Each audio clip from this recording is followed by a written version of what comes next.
Welcome to episode 5 of Origins. In this episode, we explore section 4 of Friedrich Engels' seminal work, The Greek Gens. We trace how early Greek society evolved from tribal kinship systems into the foundations of the ancient city-state.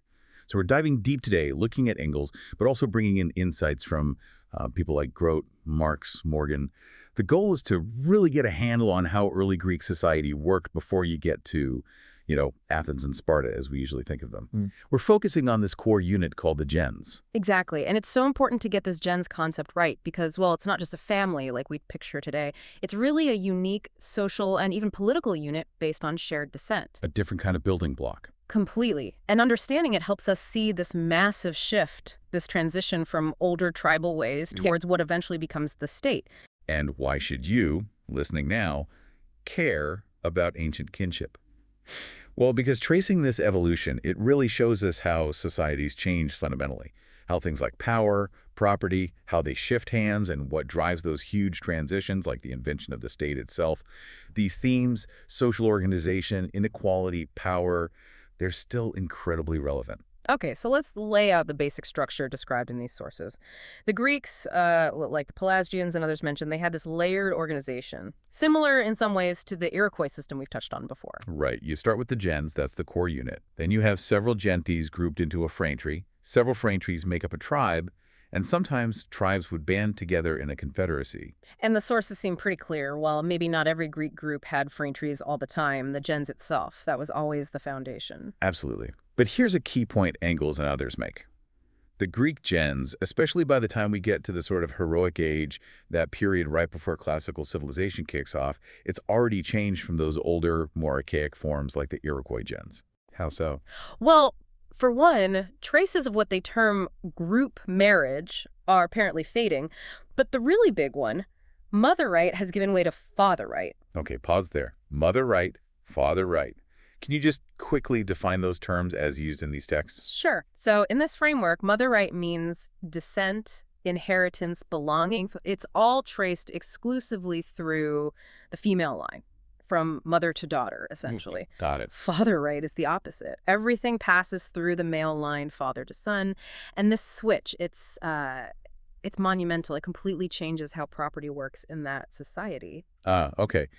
And that connects to the first big crack in the old system, doesn't it? Yeah. The sources say this shift to father right started causing problems. Huge problems for the old gentile rules. See, under father right, imagine a woman from a wealthy gens, an heiress, marries a man from another gens. Right. Her property, her inheritance, would now potentially follow her out of her birth gens and into her husband's.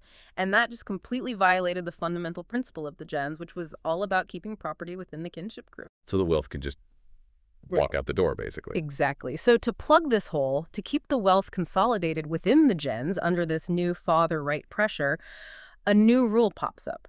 Or rather, an exception becomes a rule. Which was? That rich heiresses and also orphan girls who might inherit, they weren't just allowed to marry within their own gens in some cases. They were actually required to. Wow. So it wasn't about personal choice. It was an economic rule. Purely economic. A defensive move to protect the gens' collective wealth in this changing landscape. It shows private wealth starting to really challenge those older communal bonds. It really throws a spotlight on how property and inheritance are becoming these powerful system-bending forces. Yeah. Now, the sources, drawing on Grote and others, they list specific things that held these Athenian genti together. What were they? Okay, so you had common religious ceremonies, usually honoring a specific shared ancestor god, maybe a shared priesthood, a common burial place, very important symbol of unity. Then, mutual rights of inheritance among members of the gens. So if someone died without direct heirs, the property stayed within the wider gens. That's the idea. And alongside that, mutual obligations, duties to help, protect, and assist fellow gens members. Like a built-in support system. And you mentioned the marriage rule for heiresses.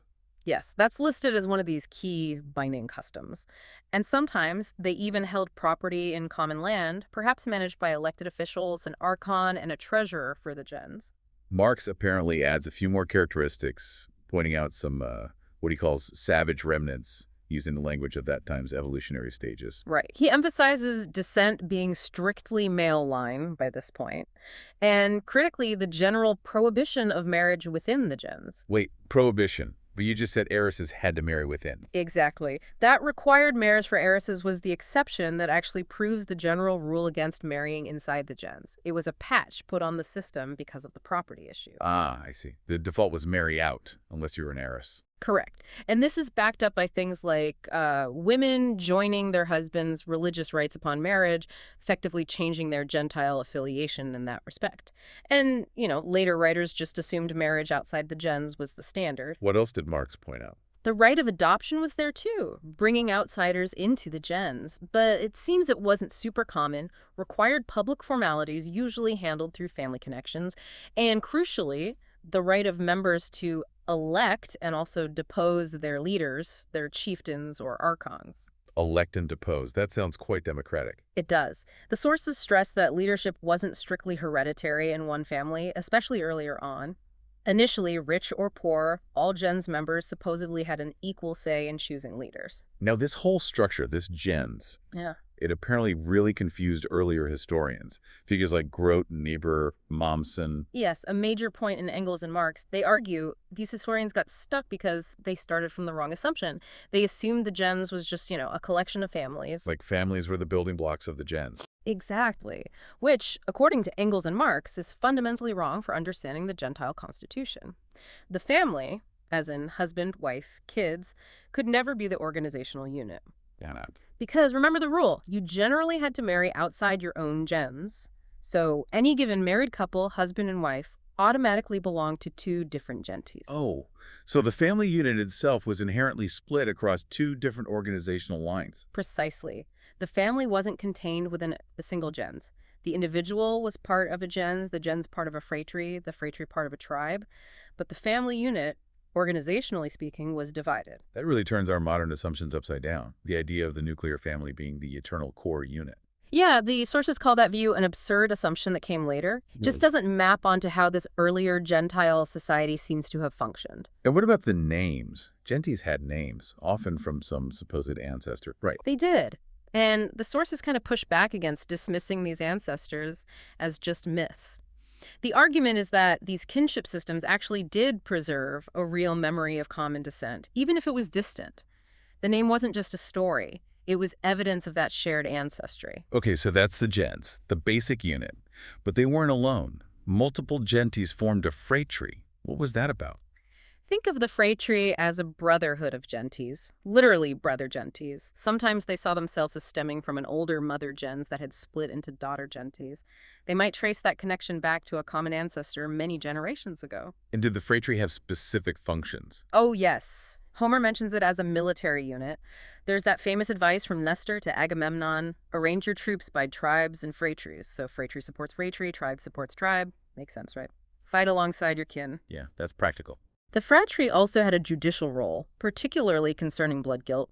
If someone within the phratry was killed, the phratry had the right, even the duty, to prosecute the killer.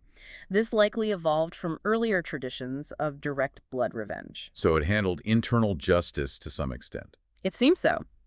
They also shared common religious shrines and festivals, further binding them together. And interestingly, the sources suggest the development of Greek mythology from older nature worship was deeply tied to these evolving structures of gens and phratry. Did they have leaders too? Yep, a chief called the phratriarchos. They held assemblies, passed resolutions, acted in administrative and judicial ways. Even later, when the state came along and mostly sidelined the gens, it still sometimes used the phratry for certain public functions. Okay, so gens, phratry, then tribe. Tribe is the next level up. Several related phratries joined together to form a tribe. The classic example given is Attica, ancient Athens, and its surrounding territory. How was that structured? The tradition describes it very neatly. 4 tribes in Attica. Each tribe had 3 phratries, and each phratry was supposedly made up of 30 gentes. 4 tribes, 3 phratries each, 30 gentes each. That sounds very symmetrical, almost too neat. Exactly. That kind of perfect balanced structure suggests to the authors that this wasn't just purely organic growth. There must have been some conscious, deliberate organization and shaping going on at some point, even if the historical details are lost. Interesting. And dialects mattered too, even as a small place like Greece. Apparently so. Compared to vast territories in North America, Greece is tiny. But even there, tribes speaking the same main dialect were more likely to unite or feel connected. Little Attica had its own dialect, distinct from its neighbors, contributing to its tribal identity. Right. Now let's shift focus slightly to the heroic age. This is the era reflected in Homer's epics. What did society and its governance look like then, according to these sources? Well, Greek tribes had started grouping into small nations. People were living more in walled towns, the population was growing, you had more herds, developing agriculture, handicrafts starting up. And this growth had consequences. Big ones. It led to clearer differences in wealth between individuals and families. And importantly, you start seeing the beginnings of an aristocratic element emerging within what was still fundamentally a kind of primitive democracy based on the gents. So hierarchy is creeping in. Definitely. And warfare was common. Not just defending territory, but increasingly, wars fought specifically for loot land, cattle, treasure, and crucially, slaves. Taking prisoners and enslaving them was standard practice. How was the society governed? What were the institutions? The sources outline three main components. First, there was the council, the boule. This was the permanent governing body. It probably started out as a council of all the gens' chiefs. Like the elders? Sort of, yeah. But over time, it seems to have become more selective, allowing this rising aristocratic element to gain more influence.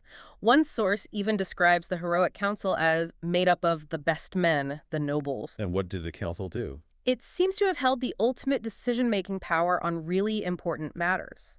There's an example cited from Aeschylus, where the Theban council makes the critical choice. This council is seen as the forerunner of the later Senate in the state system. Okay, council first. What else? Second, you had the assembly of the people, the agora.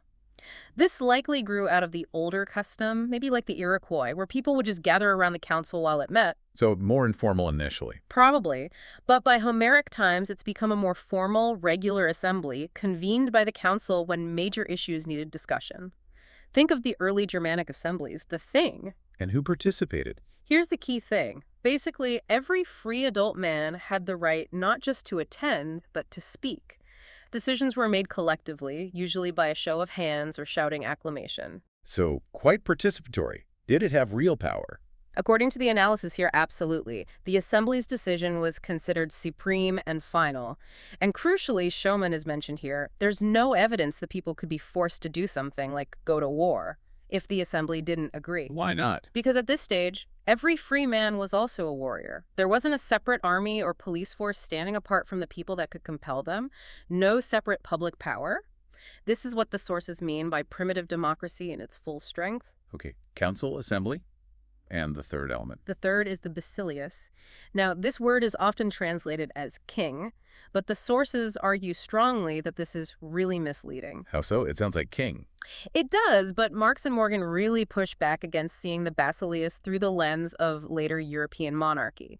Morgan points out that even someone like Gladstone, who uses terms like king, admits the rules of succession like primogeniture, were sufficiently but not over sharply defined. Which means? Morgan's dry translation is essentially absent as a legal rule. There wasn't a strict law saying the eldest son automatically inherits the position. So it wasn't necessarily hereditary in the way we think of kingship? Exactly. The sources stress its elective nature. Like the Iroquois leaders, the office was elective, although it usually stayed within a particular prominent gens.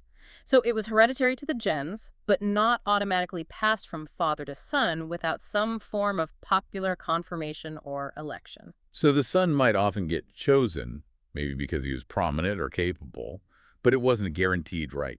That's the argument. This is where you see the beginnings of noble families solidifying their influence, creating a pathway towards potential hereditary rule down the line, but it wasn't legally locked in yet. They compare it to the early Roman rex, or king, who also needed election or confirmation. What about Homer? Does he portray these leaders as absolute kings? Not really when you look closely. Agamemnon, for instance, he's the supreme commander of the allied Greek army at Troy, yes, but not some absolute monarch over all of Greece. A military leader primarily. Seems to be the main role.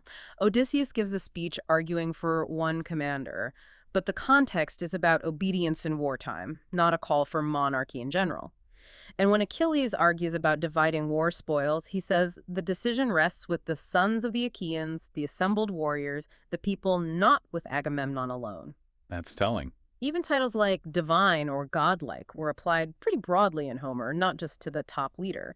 It all paints a picture more like a military democracy led by influential chiefs rather than a monarchy. So summing up the basileus's role based on this analysis. Primarily military leader, also the chief priest for the tribe, and some judicial functions, though they seem somewhat vaguely defined. He's automatically a member of the council, but there's no mention of him having significant civil administrative powers over daily life. And the word itself, basileus. Etymologically, it might have originally just meant something like head of a gens. It really doesn't map well onto our modern idea of a king. Thucydides, writing later but looking back, called the old basilia patrique, meaning derived from the kinship groups. The genias and stressed its functions were limited and defined.